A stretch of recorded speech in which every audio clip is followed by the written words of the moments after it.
Solo vamos a abrir el documento.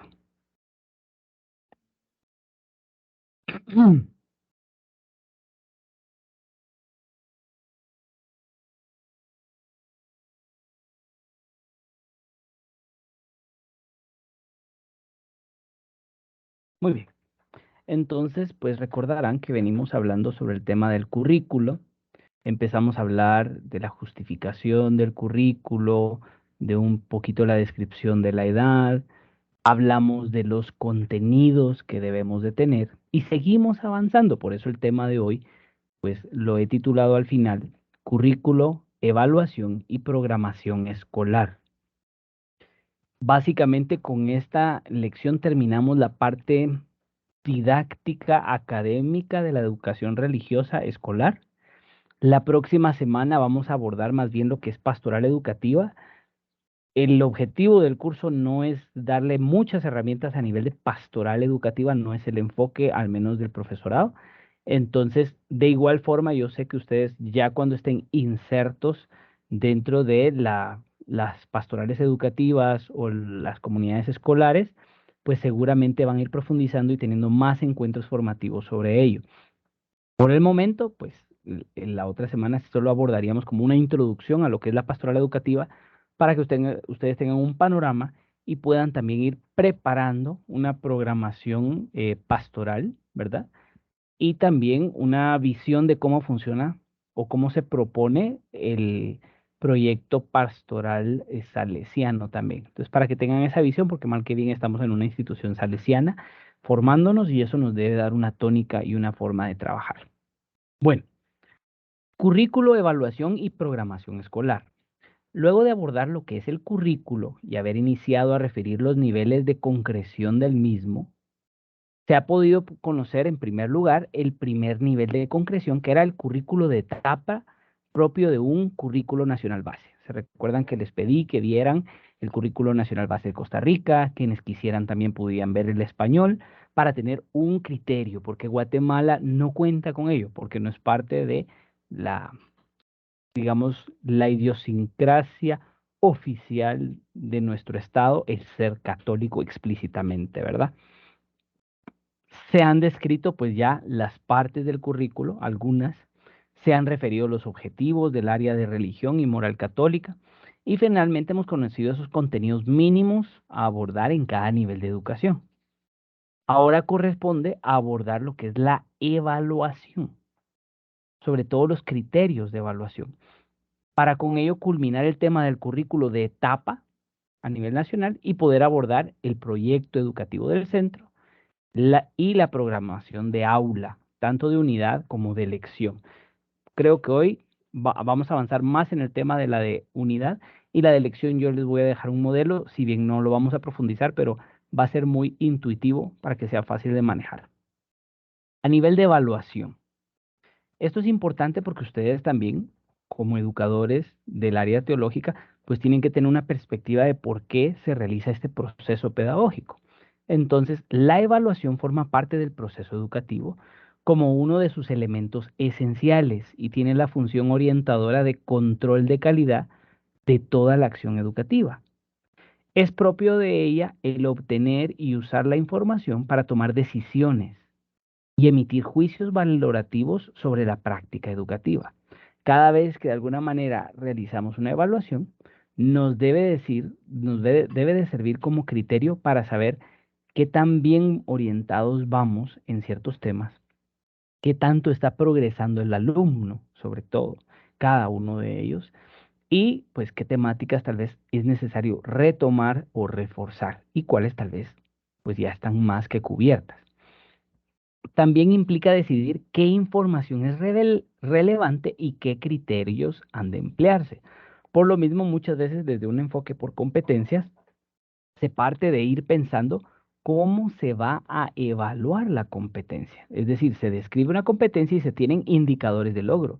Los indicadores de logro nos van a dar como los criterios generales de qué vamos a evaluar y qué esperamos obtener al final de una etapa. Y esos indicadores de logro los vamos a tener dentro de las unidades. Y conforme los vayamos viendo que se van realizando en actitudes, en procesos, y en conceptos y principios que los niños manejan, pues vamos a decir que va desarrollándose el aprendizaje, ¿verdad?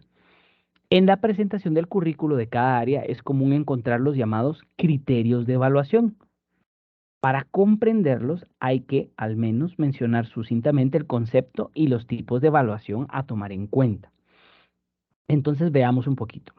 Hay que partir de afirmar que evaluar es comprobar con técnicas adecuadas y funcionales el logro de los objetivos previamente marcados.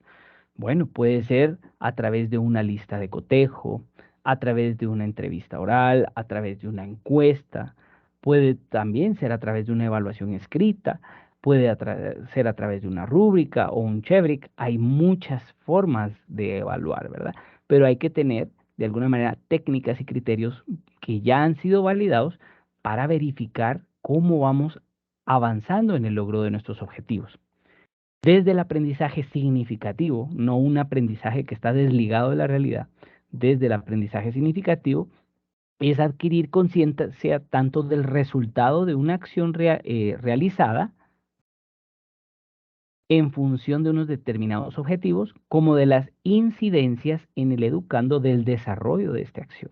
¿Qué impacto tienen ellos? En segundo término, hay que tener siempre presente que la finalidad de la evaluación es la mejora del alumno. Es una ayuda al profesor para dirigir correctamente su tarea, pero la finalidad próxima e inmediata es comprobar el proceso de crecimiento que se da en el alumno, corrigiendo los factores que se le dificultan y potenciando aquellos que coadyuvan a una mejora.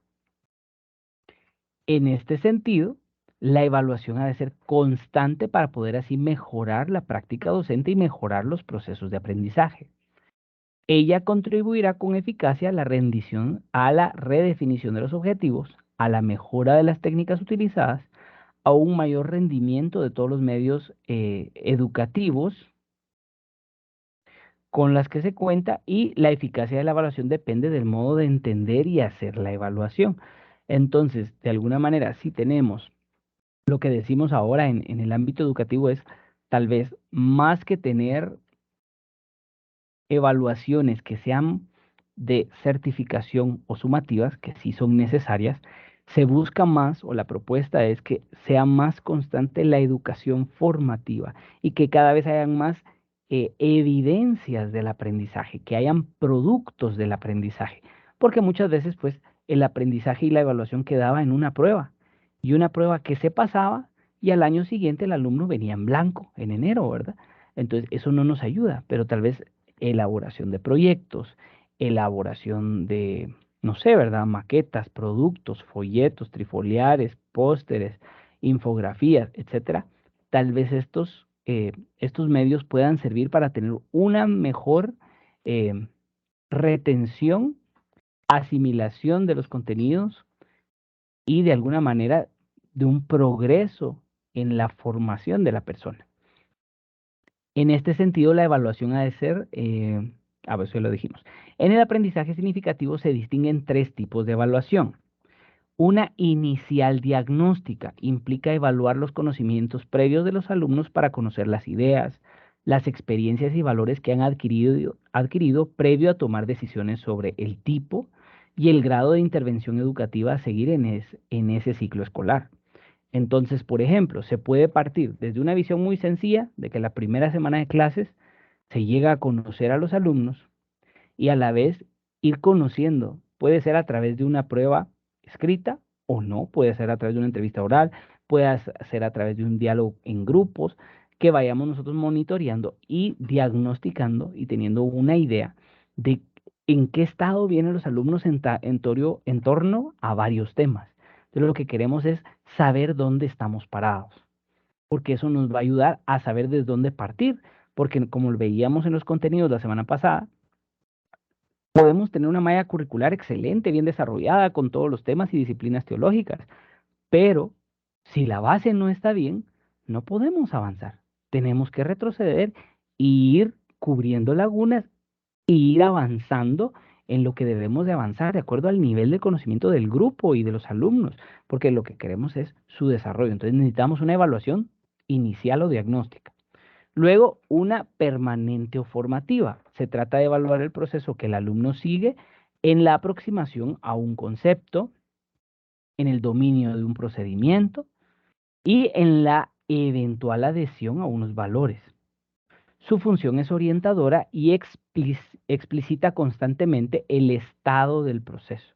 Entonces, de alguna manera, cuando vamos realizando las distintas actividades, vamos viendo cómo el alumno pues va avanzando, si va asumiendo qué es la Sagrada Escritura, si va asumiendo cuáles son sus grandes partes, si ya ha asumido cuáles son los libros históricos, cuál es el Pentateuco, si sabe la diferencia entre quién es Abraham, quién es Isaac, quién es Jacob, quién es David. Entonces, eso nos va dando como algunas perspectivas, al menos desde el ámbito bíblico como ejemplo, ¿verdad?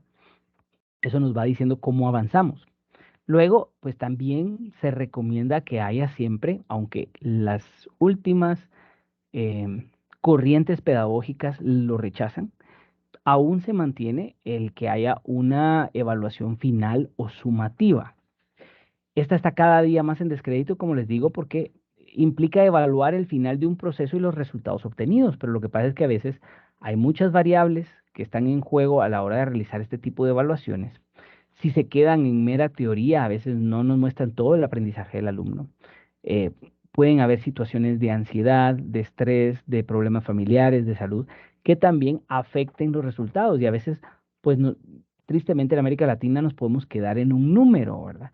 Y el número no necesariamente refleja todo el aprendizaje. Debería de ser un indicador, pero no refleja toda la realidad del alumno. Ella permite reorientar la planificación del proceso y detectar las necesidades peculiares de cada uno de los alumnos. Entonces, por eso se hacen las evaluaciones de bimestre, ¿verdad? Tristemente también hay que ser realistas, o sea, son pocos los docentes que realmente al terminar la evaluación bimestral y al darse cuenta que hay lagunas, realicen una labor de remediación o una actividad de recuperación de los aprendizajes, como se le llama actualmente. Debiera de ser así. Es decir, si la evaluación nos está indicando que hay una unidad que no se pudo cubrir, que no, los alumnos no la terminaron de asimilar, de aprender, entonces hay que regresar a eso. No podemos avanzar en contenidos. Una buena práctica sería, pues luego de los resultados, retomar, remediar, resolver las evaluaciones, retomar los aprendizajes para que ellos puedan realmente asimilarlos, ¿verdad? Eso idealmente. La evaluación final ha de hacerse ya que es la evaluación inicial para el siguiente tramo del proceso educativo. Es decir, digamos que la cuantitativa bimestral tal vez es la que más está en descrédito, porque se pueden tener otros indicadores, como les decía, pueden hacer proyectos, pueden hacer infografías, etcétera. Hay muchas mediaciones hoy en las cuales los alumnos pueden plasmar sus aprendizajes de formas más dinámicas y activas. Ahora bien, lo que sí se recomienda es, así como se tiene la prueba diagnóstica, hay que tener una evaluación final. Es así de recomendada. ¿Por qué? Porque de alguna manera esa nos sirve como evaluación diagnóstica para la siguiente etapa. Es decir, nosotros podemos hacer el traslado al final del año en la reunión de equipo educador de grado y decir, bueno, este es el grado no sé, ¿verdad? Quinto grado primaria y te lo estoy trasladando a ti. Este es el estado en que van los alumnos. Digamos que uno puede hacer el traslado al otro maestro y decirle, bueno, este alumno va en esta situación, en esta realidad, el grupo va en este nivel, estos temas fueron muy difíciles, no se logró cubrir esto. Entonces el otro docente, esto le sirve como una evaluación diagnóstica o como información valiosa para saber cuáles son los conocimientos previos de los alumnos. La evaluación continua ha de ser analítica, permanente, abierta a la toma de decisiones y buscando responder, en nuestro caso particular, a la pregunta, ¿en qué medida va teniendo lugar el crecimiento cristiano intentado? Con ello vemos que sí, que sirve para diagnosticar lo que todavía puede y debe aprenderse y hacerse, ¿verdad? Porque estamos hablando, pues, no solo de teoría. Estamos hablando también de producción, ¿verdad? Desde el saber cómo usar la Biblia, saber cómo usar un catecismo, etcétera, etcétera, la liturgia, cómo estar en misa, la vivencia de los sacramentos, etcétera, los sacramentales también, pero también cómo los vivimos también a nivel actitudinal. De esto se deduce que estamos ante una evaluación criterial de criterios y formativa. adecuada a las metas fijadas a cada alumno, según sus posibilidades reales. No debiera ser desde un estándar. Se trata de evaluar la tarea del alumno y no al alumno en sí. La evaluación criterial suministra a cada alumno información acerca de sus propios progresos y de cómo proseguir su trabajo personal.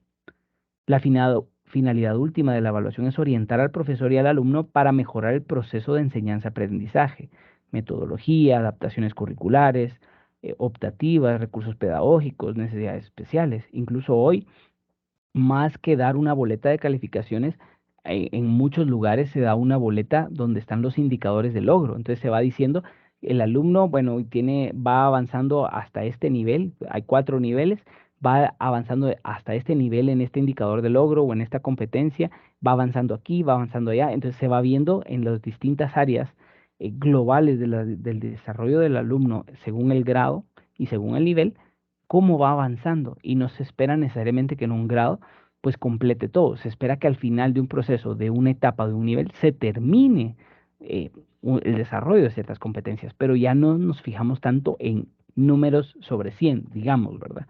Como se hacía antes. Dentro de la tarea educativa, la evaluación se refiere a todo lo que forma parte del proceso de enseñanza-aprendizaje. Evaluación de los contenidos en su triple vertiente, ya lo dijimos, declarativo, procedimental, actitudinal.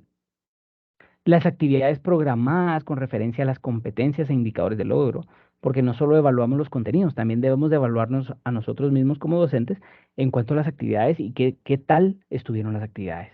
Si realmente mejoraron, porque se dice en educación que lo que no se evalúa, se devalúa, ¿verdad? Pierde valor. Entonces es necesario evaluar y mejorar los procesos. Y luego los recursos metodológicos, es decir, si nos están funcionando los materiales que estamos utilizando, los espacios que estamos utilizando y ver qué podemos sacar provecho. Incluso los mismos alumnos nos pueden dar información sobre esto.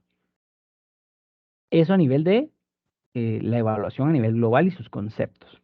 Ahora el sentido de los criterios de evaluación que nos dan los currículos. Los criterios de evaluación que se incluyen en la presentación del currículo establecen el tipo y el grado de aprendizaje que se espera que los alumnos hayan alcanzado con respecto a las capacidades indicadas en los objetivos generales de cada ciclo. Entonces, de alguna manera, hasta dónde estamos llegando, ¿verdad? Y nos van ayudando a cómo ir alcanzándolos. Contienen un enunciado y una breve explicación de ese criterio.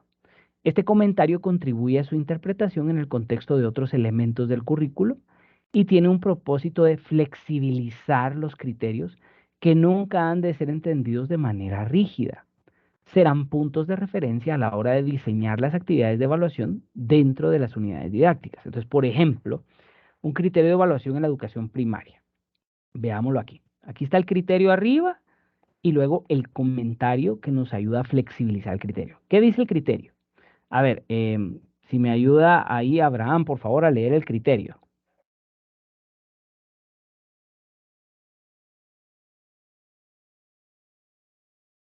Creo que perdí a Abraham, no, no. Ahí Identificar está. a partir de datos concretos las actividades de la Iglesia, su acción evangelizadora, caritativa y cultural social, para comprender su servicio a la humanidad en orden a implementar el reino de Dios y su justicia. Excelente. Entonces, eso es lo que se busca, identificar. Para eso tenemos que tener un producto que nos ayude a identificar que ellos nos proveen esos datos. Nosotros tenemos que pensar esa actividad. Muy bien, ahora le voy a pedir a Reni si nos ayuda con el comentario.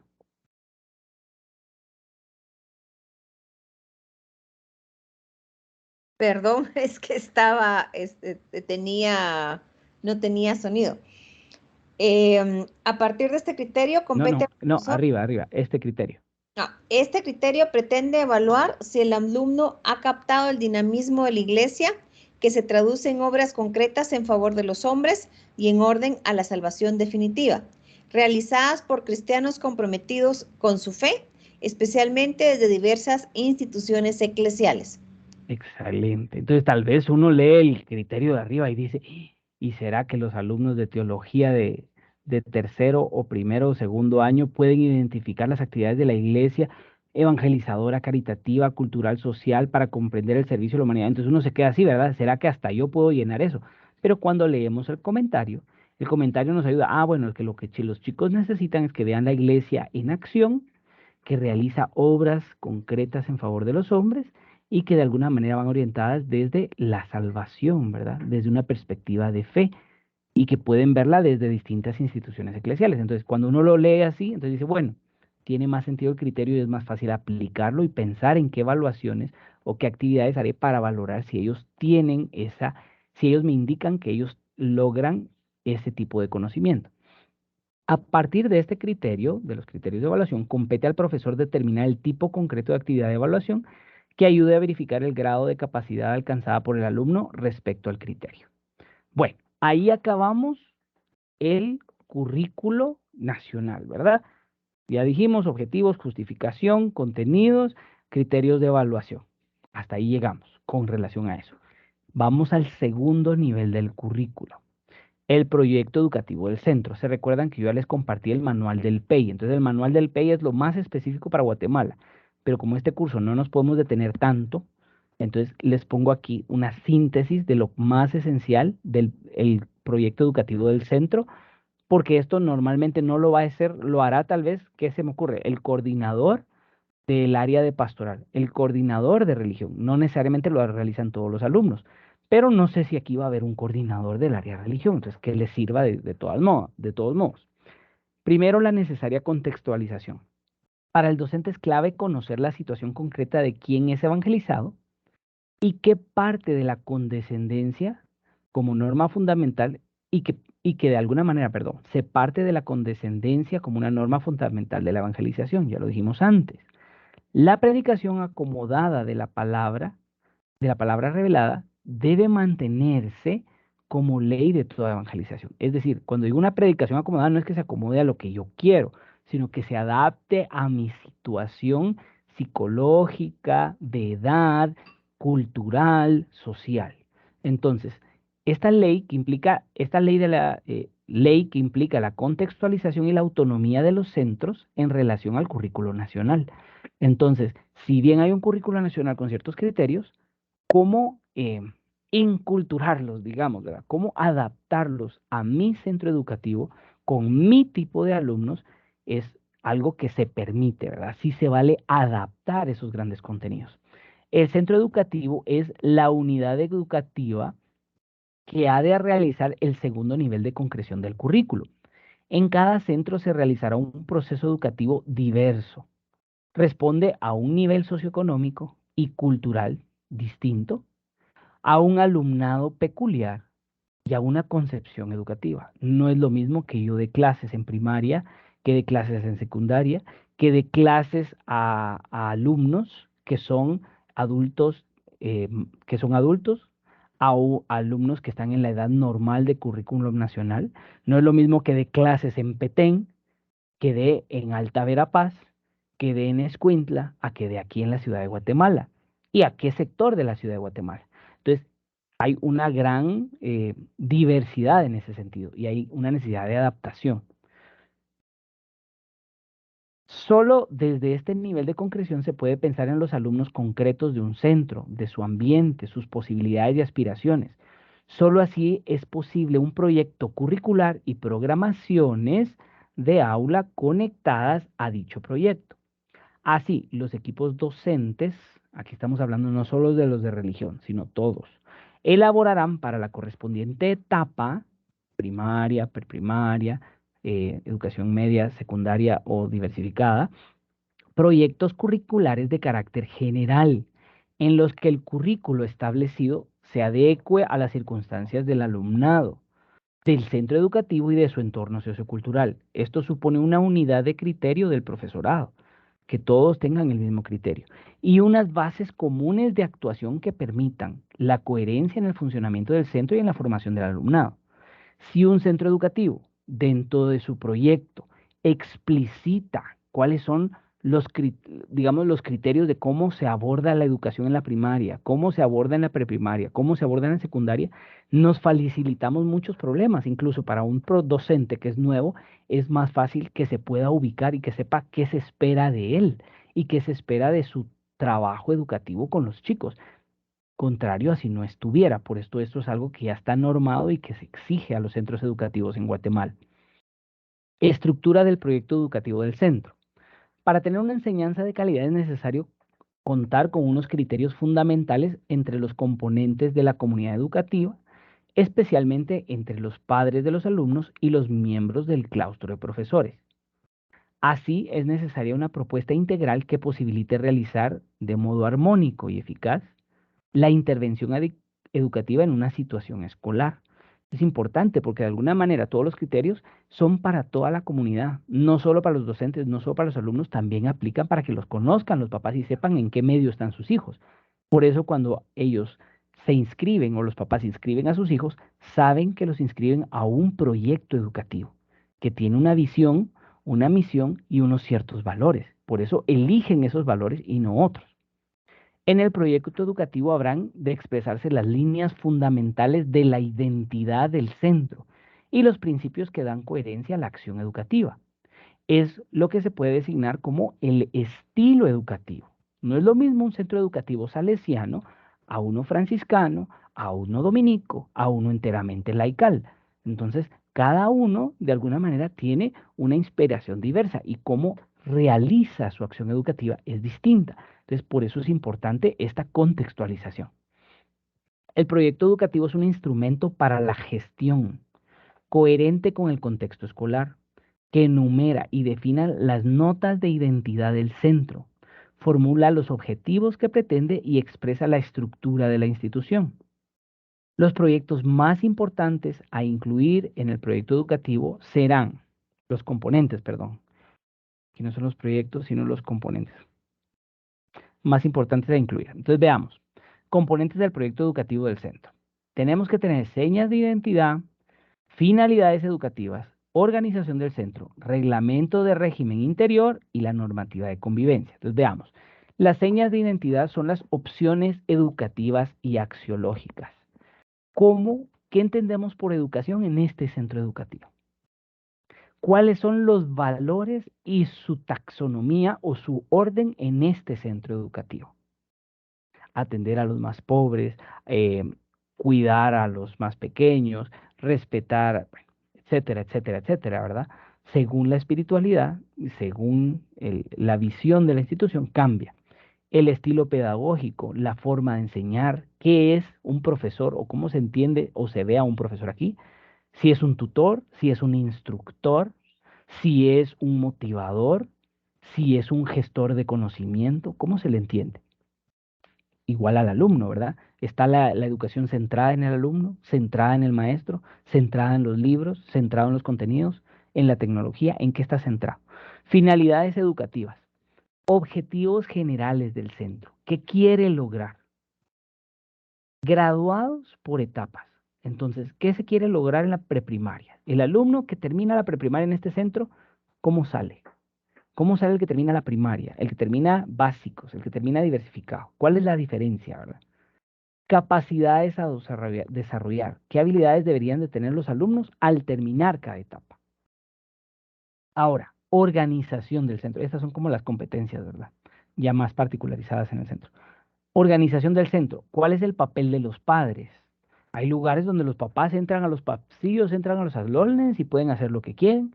Hay lugares donde los papás ni siquiera entran después de la verja del centro educativo, dejan a sus hijos y los papás ni entran. Entonces, hay distintos criterios. ¿Cuál es el rol que tienen ellos? Conexión con otras instituciones, sean con instituciones universitarias, instituciones para realizar acciones de solidaridad, acciones de capacitación, o sea, hay de distinto tipo, ¿verdad? Desde CERCAP, ¿verdad? El Centro de Capacitación Pedagógica que está en zona 15, por ejemplo, que da tanto capacitación a nivel pedagógico como catequístico, etcétera, otras áreas, ¿verdad? O la Universidad del Valle, que a veces da capacitaciones a nivel teórico, pedagógico, y así, la Landívar, etcétera, etcétera, etcétera.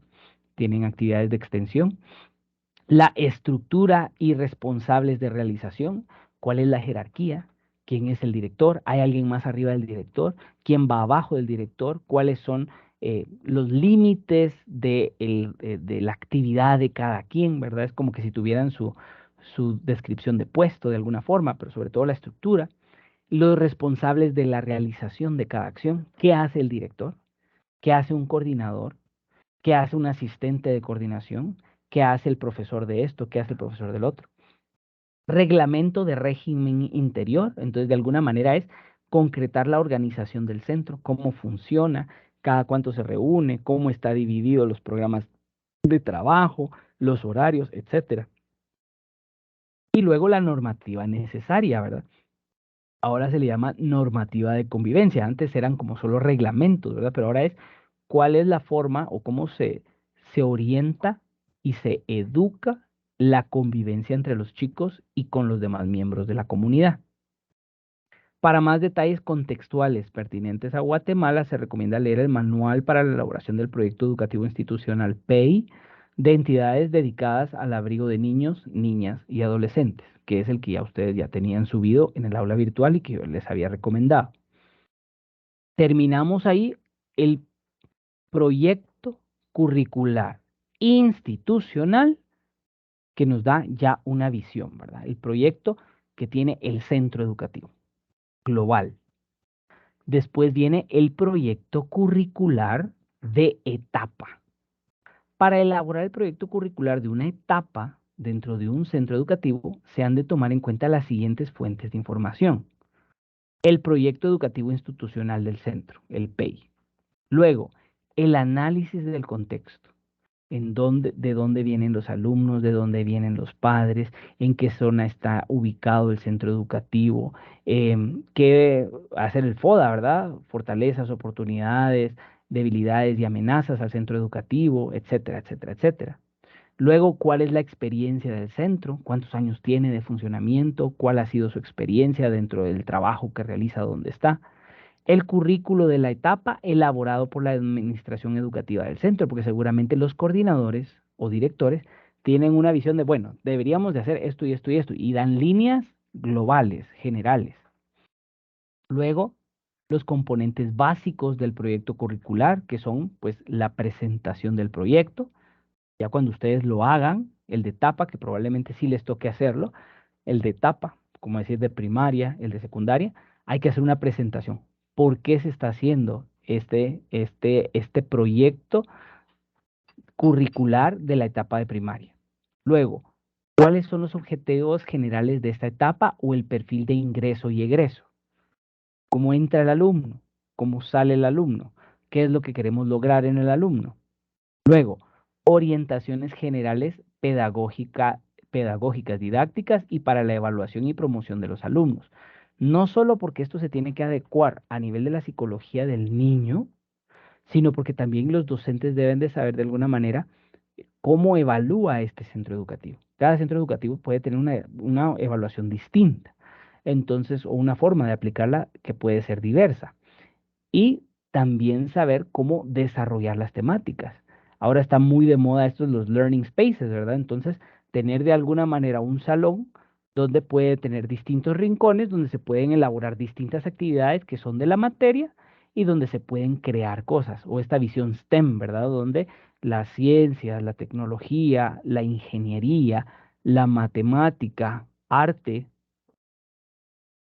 ajá, y el arte se integran para generar productos, ¿verdad? Entonces, toda esta visión también incluso de la inclusión de la robótica, del uso de los drones, etcétera, ¿verdad? No digamos, incluso ahora, bueno, eso no sea que tan bien esté la propuesta, ¿verdad? Porque a veces es marketing más que todo, pero por ejemplo, yo ya he visto aquí en San José Pinula, por ejemplo, bachilleratos con especialización en, ay, ¿cómo se llama esto? En influencer, ese es uno y otro para ser youtuber, algo así. Uno diría, "Uy, qué iluso y esto, pero luego las grandes carreras de este momento, donde la gente está haciendo más dinero, pues pongamos Messi. Messi gana más como influencer que como jugador de fútbol. Entonces, y así aplica a muchos más, o sea, hacen muchos millones solo con lo que están posteando a diario o semanalmente y la información que dan y el cómo la gente les sigue, ¿verdad? Entonces, bueno, cómo orientar pedagógicamente y didácticamente en este nivel nuestra acción y la promoción de los alumnos. Debe de tener principios metodológicos, en particular en esta, ¿verdad? Las pedagógicas didácticas. principios metodológicos, concreción de principios básicos del aprendizaje significativo y otras opciones referidas a las formas y estrategias de enseñanza y a los tipos de actividades. Por ejemplo, un niño de primaria normalmente le gusta hacer, le gusta salir a caminar, le gusta conocer, le gusta tocar. Ya un alumno de secundaria, de educación media, ya es como más analítico, más de desglosar cosas, más de analizar, de abstraer. Entonces hay que adaptarnos a esas realidades. Criterios de agrupamiento de alumnos. ¿Cuántos alumnos podemos tener en un salón? Esa es una decisión que hace cada centro educativo también. Y cómo maximizar el aprovechamiento de esos alumnos y del espacio y del tiempo. Organización de espacios y tiempos. Criterios para la selección y uso de materiales y recursos. eh, ¿Cuánto podemos gastar en recursos? ¿En qué tipo de recursos vamos a gastar? ¿Qué tipo de recursos van a ser? Si van a ser desechables o perdurables, etcétera. Criterios comunes con respecto a la evaluación. Y luego, las áreas de enseñanza requiere a su vez tomar en cuenta algunos aspectos. Por ejemplo, cada área, porque estamos hablando de la etapa, no estamos hablando solo de religión. Aquí va a estar matemáticas, va a estar comunicación y lenguaje, L1, L2, L3, están pues todas las materias, ¿verdad? Entonces, ¿cuál es el objetivo del área para esta etapa? Comunicación y lenguaje a nivel primario, primaria baja. ¿Qué se espera? ¿Cuáles son los contenidos de cada área desde el centro educativo? Distribuir por ciclos los objetivos, los contenidos y los criterios de evaluación. Orientaciones pedagógicas y didácticas específicas de esta área, porque no es lo mismo enseñar mate que enseñar lenguaje, y a esta edad también. Si son niños, necesitan pensamiento concreto, necesitan objetos concretos para saber qué es una unidad, qué es una decena, qué es una centena, etcétera, ¿verdad? Y lo mismo en el lenguaje, ir aprendiendo qué es un sustantivo, qué es un verbo, qué es la comunicación oral, la comunicación escrita. Y luego, medios de atención a la diversidad. No estamos hablando en el lobby LGTBI en este sentido, estamos hablando de niños que aprenden de diversa forma y niños con distintas capacidades, desde niños que pueden ser genios intelectuales, desde niños que pueden tener disminuida alguna capacidad o que pueden tener una discapacidad física también, o intelectual, o una realidad de personalidad específica y que habría que ver cómo abordarlo. Pero la postura del Ministerio de Educación y de la Educación a nivel internacional es a los alumnos ya no hay que separarlos en salones aparte o en grupos aparte o instituciones aparte, sino que progresan más incluyéndolos dentro del ámbito escolar porque la realidad vital en la vida real todos nos relacionamos con todos y entonces es importante una inclusión social de todos los miembros. Bueno, hasta ahí este tipo de programación que ustedes no van a hacer ahorita en el curso, pero que sí es importante que la conozcan porque seguramente pueda hacer que algunos de ustedes apoyen estos procesos. Ahora, aquí mucha atención porque esto sí va a ser su trabajo anual, su trabajo de no es del día a día, pero sí de cada bimestre van a tener su programación de aula, su programación de unidad y van a concretar todo lo que venimos viendo.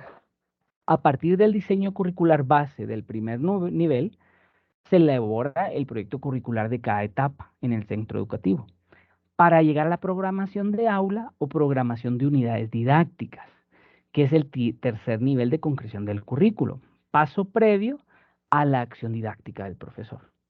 No actuamos y después planificamos. Lo que hice voy a escribir. No. Planificamos para preparar. Es como cuando un arquitecto diseña una casa. Si sabe dónde va a entrar la luz, dónde va a entrar el agua, qué va a hacer, qué va a hacer, todo funciona mejor y se construye mejor el edificio. Lo mismo en la formación de los seres humanos. Necesitamos planificar. En la programación del aula es cuando el profesor concreta y desarrolla los objetivos, contenidos, criterios de evaluación y metodologías en unidades didácticas para su aplicación a los alumnos de su aula. Los dosifica, los adapta. A continuación se referirán a algunos pasos que serán útiles para esta labor. Punto de partida para la programación. Es muy recomendable que los profesores que elaboran su programación de aula participen en la elaboración del proyecto curricular de etapa del centro, o bien se esfuercen por comprenderlo en todas sus fases, el de la etapa anterior. La unidad didáctica es el elemento básico de la programación en el aula y es consecuencia de una serie de decisiones previas. Entonces, si nosotros entendemos qué se decidió en la etapa anterior, Va a ser más fácil aplicar y adecuar los contenidos a cada unidad al nivel del alumno, a su curso. Elementos importantes que nos interesan desde este proceso son: ¿cuáles son los objetivos de cada ciclo? Nos van a servir en la programación de unidad, determinados a partir de los objetivos generales de la etapa correspondiente. Los contenidos del ciclo obtenidos de la secuenciación de los bloques de contenido a partir de los objetivos generales de la etapa. Como usted tiene ciertos objetivos generales en la etapa, hay que desarrollar estos contenidos en el ciclo. Entonces, ¿cómo los vamos a secuenciar? Los vamos a hacer un proceso dentro de esta etapa, dentro de esta unidad. Los criterios de evaluación relacionados con los diferentes contenidos y objetivos. Previo a parcelar dicho material en unidades didácticas, hay que acordar las opciones de enfoque y método. El estilo de trabajo obliga en los primeros años a una perspectiva globalizadora, ¿verdad? Vamos viendo primero cuál es mi municipio, después aprendo cuál es mi departamento, después cuál es mi país, pero son perspectivas más generales, ¿verdad? La cual dará paso después a la interdisciplinariedad conforme a los contenidos de enseñanza sean más específicos. Ya se podrá hablar después de esas etapas de hablar de geografía, de historia, de cartografía, etc. Y en los alumnos aumenten su capacidad de análisis, de síntesis, de conceptualización y valoración crítica. Imagínense que puede escribir un niño de primero primaria, una oración. En tercero primaria, con costos, le hacen un subresumen de una paginita, dos, digamos. Pero ya al final de la primaria, pues ya se espera que puedan hacer tal vez un ensayo, algún resumen más sintético, con más carne, que vayan aprendiendo, queriendo hacer sus tanes de citación bibliográfica, no digamos al final de los básicos, al final del diversificado. Los equipos de profesores habrán de tomar también decisiones sobre los criterios a tener en cuenta en el momento de determinar la amplitud y la duración de las unidades didácticas.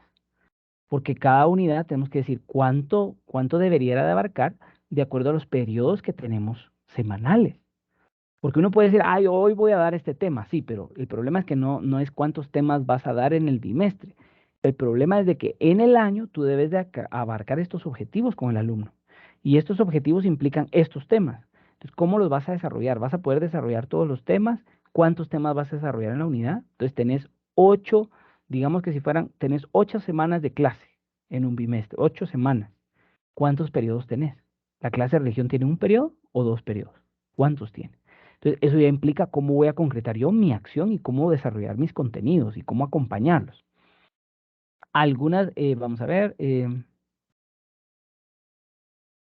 condicionados por la complejidad de los contenidos y las necesidades e intereses de los alumnos. Importante esto, porque esto, si no tenemos el interés del alumno en nuestros temas, pues va a ser un reto más fuerte, ¿verdad? Así como los recursos para mantener la atención de los alumnos sin que disminuya la motivación. Películas, salidas, visitas, actividades y su predisposición positiva para el aprendizaje. Algunas veces las unidades didácticas se agrupan alrededor de los llamados núcleos temáticos, que son como grandes divisiones de contenido de un curso. Cuando hablamos, vamos a hablar ahorita de, no sé, vamos a hablar de los mandamientos, por ejemplo. Entonces, y ahí se pueden glosar los mandamientos en la Sagrada Escritura, en el Antiguo Testamento, las bienaventuranzas y los mandamientos de la iglesia, por ejemplo. Entonces, y ahí ya tenemos algún como bloque temático que es, nosotros como teólogos sabemos que pertenece a la teología moral, pero no podemos hablarle así a los niños, ¿verdad? Entonces tenemos que adaptar los contenidos a la realidad temática de ellos. Seleccionados y secuenciados los contenidos en de un curso, se pueden estructurar las unidades alrededor de estos núcleos. Hay que distinguir bien, en este sentido, los núcleos temáticos de los bloques de contenido, los ejes vertebradores, Sagrada Escritura, liturgia, moral, doctrina. El núcleo temático integra un conjunto de unidades didácticas que permiten un mismo tratamiento didáctico específico y unitario. Por ejemplo, se eligen 5 unidades didácticas para cada uno de los núcleos temáticos. De esta forma se pueden desarrollar cada núcleo en un trimestre o bimestre. Entonces habría que ver, por eso es importante nuestra participación también en el proyecto de etapa, porque así sabremos cómo dosificar los grandes objetivos y los bloques temáticos y después irlos fragmentando. Pasos para la programación de unidades didácticas. Aquí ya estamos terminando. El profesor de religión es el responsable de la última concreción del currículo en su programación de aula.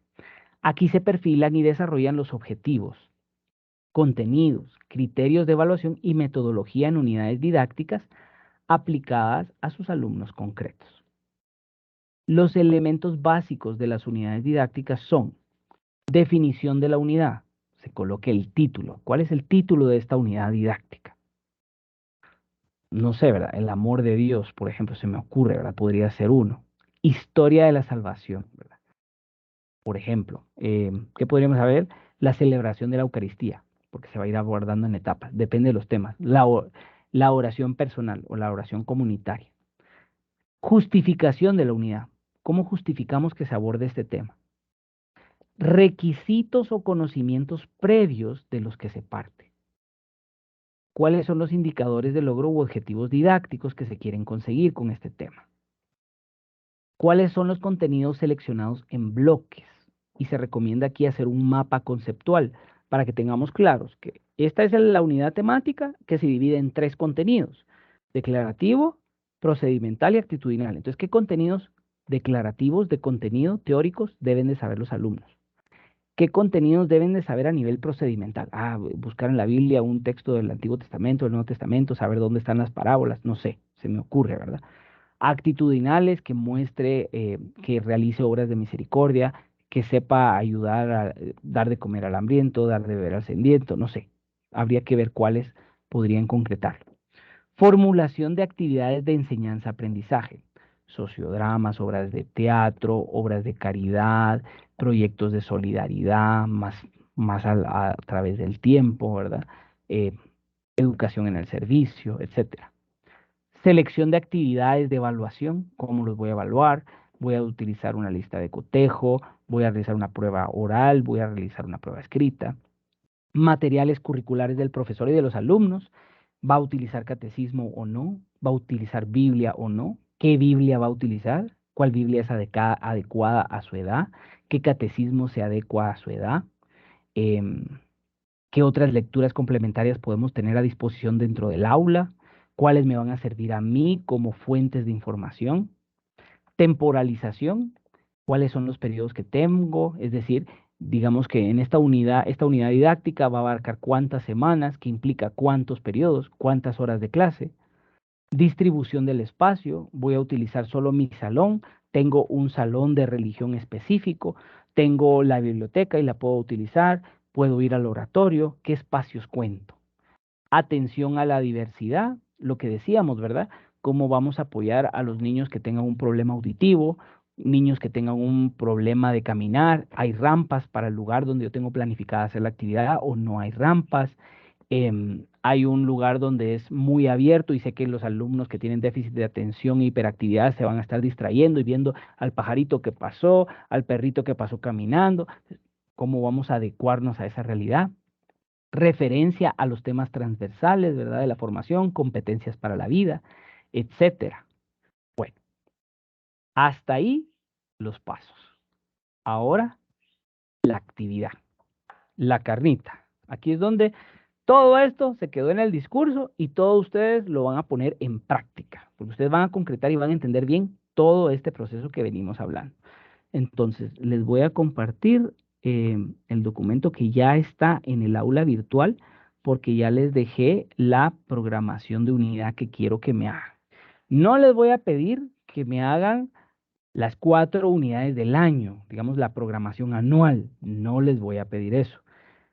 Sería bastante trabajo y ahorita ustedes, pues, aunque les sirva a nivel educativo y es recomendable, por aras del tiempo y de la formación de ustedes en las demás materias, pues no lo podemos hacer ahorita.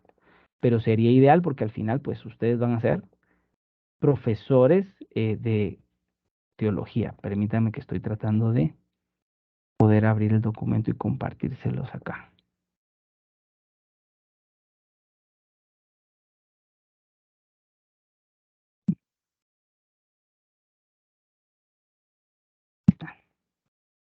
Ok, entonces veamos, ¿verdad? Está la programación de unidad. Obviamente ustedes, si ya tienen un centro educativo, le pueden poner el logo y demás de ustedes.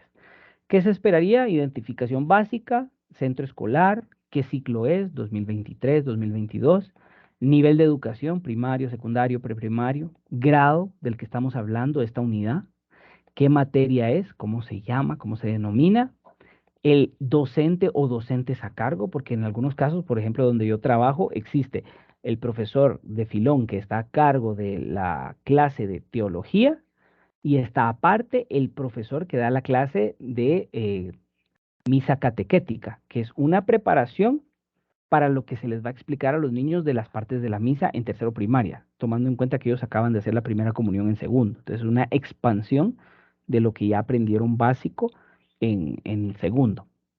¿Cuál es el título de la unidad? La justificación de unidad que veníamos hablando. Justificar la unidad. ¿Por qué se está abordando este tema y de dónde viene? ¿Verdad? Entonces ahí podemos utilizar las fuentes que ya les mencioné. Requisitos o conocimientos previos. Entonces aquí es donde nosotros utilizamos el perfil de la etapa, donde ya tenemos la información que nos dio el otro profesor con relación a cómo venían en segundo, saber de alguna manera qué materiales utilizado, qué contenidos saben, cuáles se les dificultó, etcétera. Y luego empezamos aquí a llenar los indicadores de logro, que nos los da la gran programación que veíamos, la de Costa Rica o la de España, que después se concreta en el proyecto educativo institucional. Entonces, ir viendo cuáles son los indicadores de logro para la materia de educación religiosa y moral. Los contenidos, ¿verdad? Para cada indicador de logro deben de haber 3 tipos de contenidos.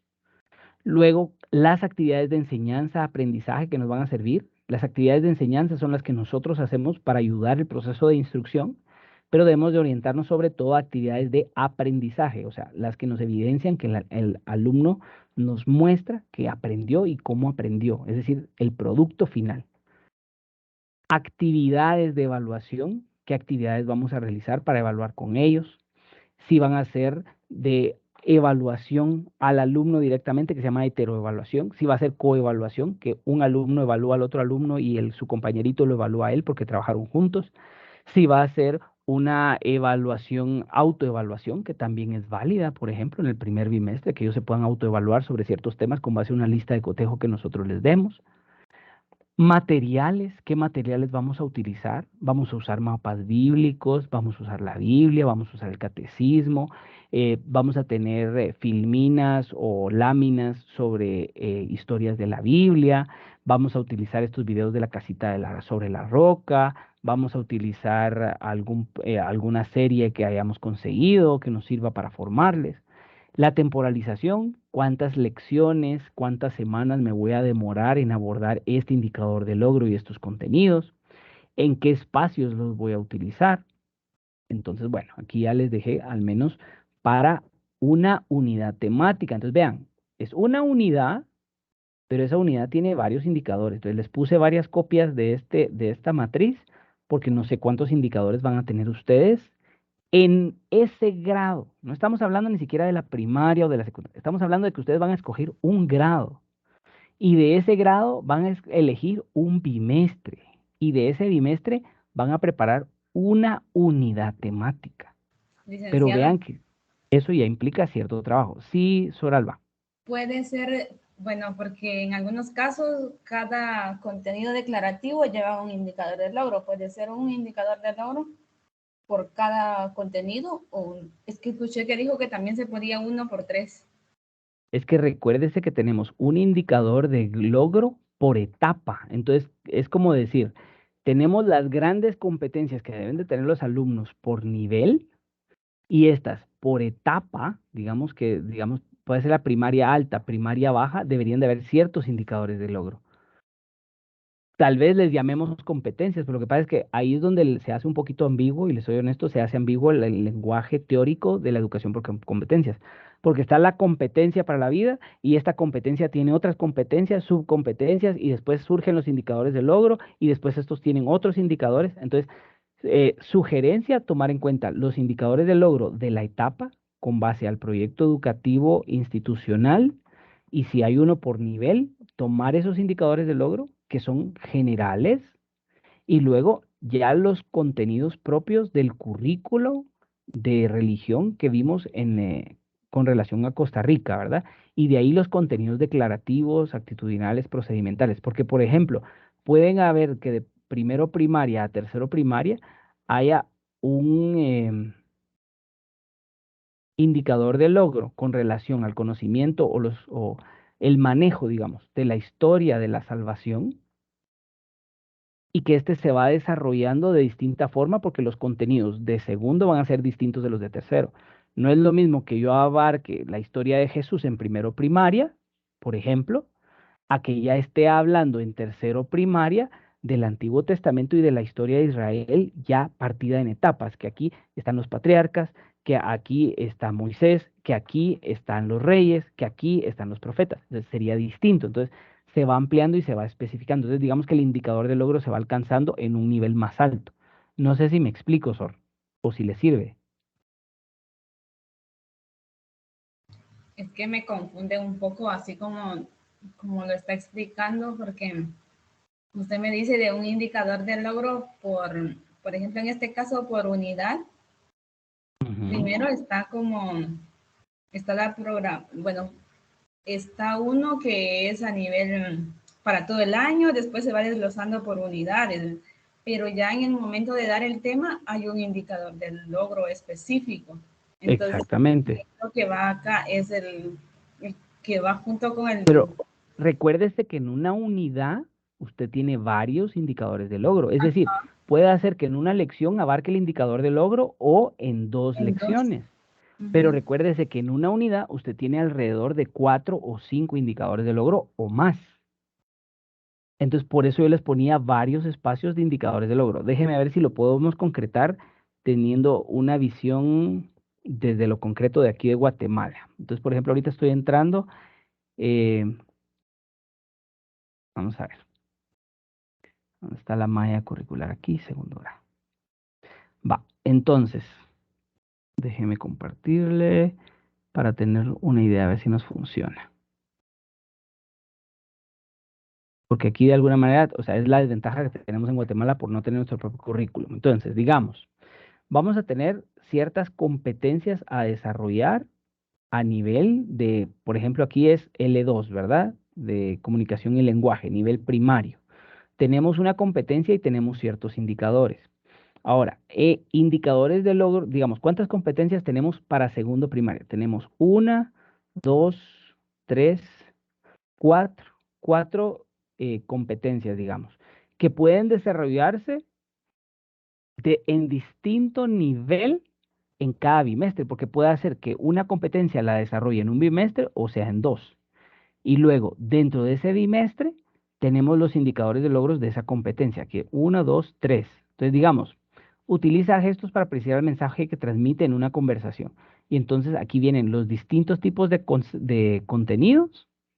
Y si se da cuenta, aquí le dicen a nivel global, ni siquiera se los están desglosando los contenidos en declarativo, actitudinal y procedimental. Se los están dando a nivel general. Luego, tiene cuáles son las unidades, la unidad 1, la unidad 2, 3 y 4. Aquí tendríamos que ver cómo adecuarlo para la planificación de unidad y después ya para la lección. Entonces, digamos, cuando pienso en indicadores de logro, pienso en estos indicadores de logro, por ejemplo. Y déjeme ver si le puedo, vamos a abrir la malla curricular de Costa Rica, que era la que yo les di como referencia, para que nos hagamos una idea, que es lo que más se asemeja a nuestro contexto. Lo ideal sería que nosotros elaboráramos una, ¿verdad? Vamos a ver, metodología catequística, bibliografía.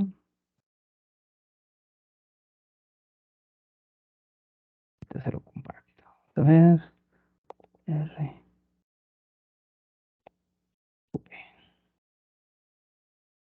Educación regular, segundo ciclo, 2005. Vamos a ver, entonces voy a compartirles pantalla para que lo puedan ver.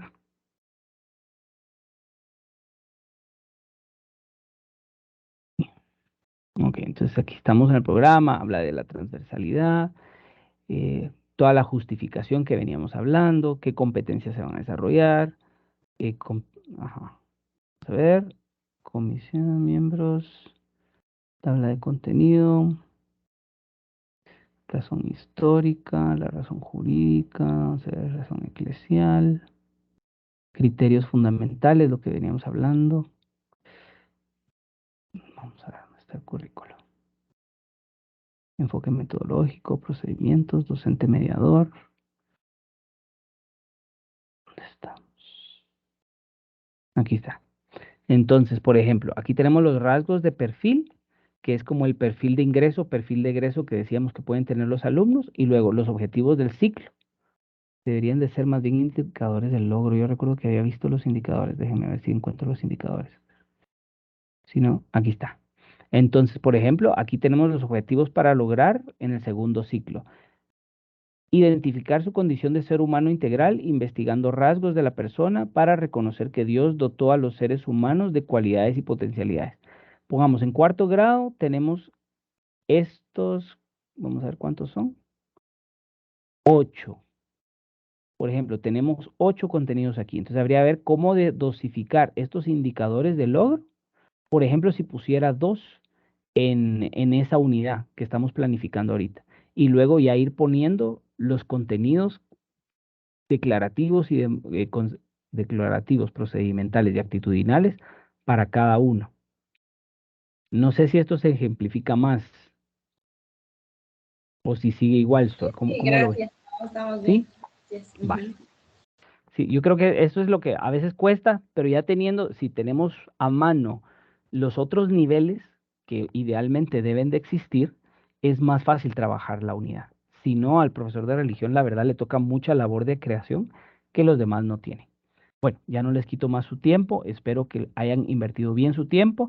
Esto es donde concretan ustedes su labor educativa. Entonces yo les voy a abrir el espacio para que realicen su programación de unidad. Importante aquí, esto sí va a ser para entregarlo el próximo viernes, para el próximo viernes. Y tomar en cuenta, si ustedes ya están por congregación o por grupo, por donde están haciendo la práctica, ya de alguna manera tienen un currículum, tienen un PEI, tienen ya una institución educativa, entonces es más fácil que ustedes puedan concretar esto. Entonces pueden hacerlo en grupos, las programaciones de unidades. Entonces creo que sería más valioso. Entonces, para que lo tomen en cuenta. Esto no quiere decir que 10 compañeros se van a unir para hacer una programación de unidad. No, ¿verdad? Máximo 4, digamos, ¿verdad? Ya más, yo creo que ya es feria, ¿verdad? Pero sí, hagamos un proyecto bonito, es decir, que de alguna manera esto es, yo sé que ustedes ya varios, los de tercer año, ya hicieron su práctica, pero estas son herramientas para concretar ustedes su labor como profesores de teología. Entonces, es importante la práctica de esta actividad. ¿Preguntas? Muchas, dice Soralfa. Ya conforme los van haciendo, se les van a surgir más. Gracias. Tengo duda en el espacio. ¿Qué se coloca ahí? ¿En cuál espacio? Perdón, ahorita voy a ver. En una área donde usted puso espacio. Espacio. Estará hablando del ambiente. Espacios. Estoy hablando, ajá, de los ambientes de aprendizaje. ¿En dónde De van a los estar? ambientes. Ajá, si es Gracias, el salón de gracias. clase, cómo es, cuántos escritorios hay, etcétera, ¿verdad? O sea, es tomar en cuenta los lugares que tenemos disponibles, ¿verdad? Si va a haber un retiro, si va a haber un rally, un campamento, por ejemplo. Bueno. Santa María, esperanza nuestra, estrella de la nueva evangelización, ruega por nosotros. En el nombre del Padre, del Hijo y del Espíritu Santo. Amén. Muchísimas gracias y que tengan un feliz fin de semana y un santo domingo. Gracias. Mucho gusto. Gracias, licenciado. Nos vemos. Feliz tarde. Gracias.